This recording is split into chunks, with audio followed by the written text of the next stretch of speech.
Next is something the estate was sold. It was worth over $1 million.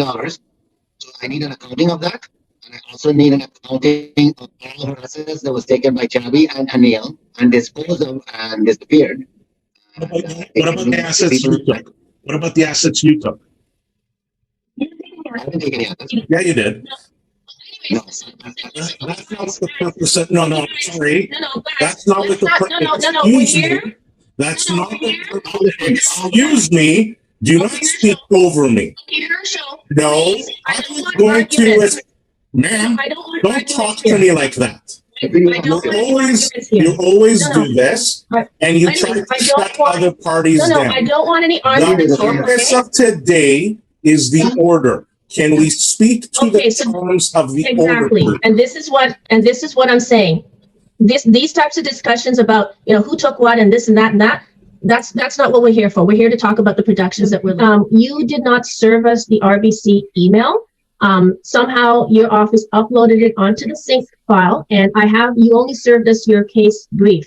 So in fact, we were ambushed, and even the judge didn't know about the RBC email, which wasn't really fair, because my understanding is for these case conferences, according to the rules, you're supposed to serve us 5 days in advance, and that is one of the issues. Does anybody know what you're talking about? What is the problem with paragraph 2? And by the way, the RBC was disclosed to the judge 3 months ago when we attended the first time, when we said that we actually conferenced with RBC in order to ensure that it was okay with the language. So that's incorrect.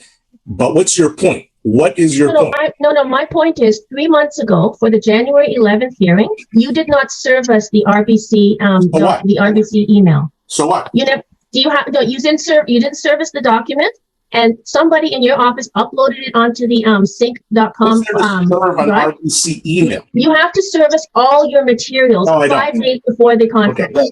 I don't need to serve you anything from RBC. It's not service. And if you want to complain about that, go to the judge and deal with it. The question is, what's the point about paragraph 2? Any materials that you are relying on in any of these case conferences, you're supposed to service these.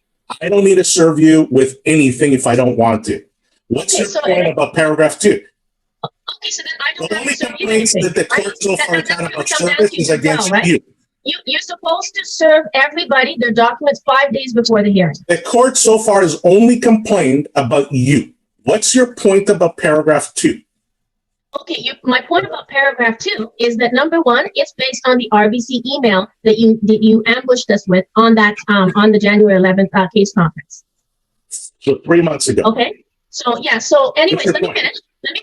Right. So as a result, the judge was not given that information prior. He was taken by surprise at that hearing, and he didn't have time to read that. He didn't even know it was there.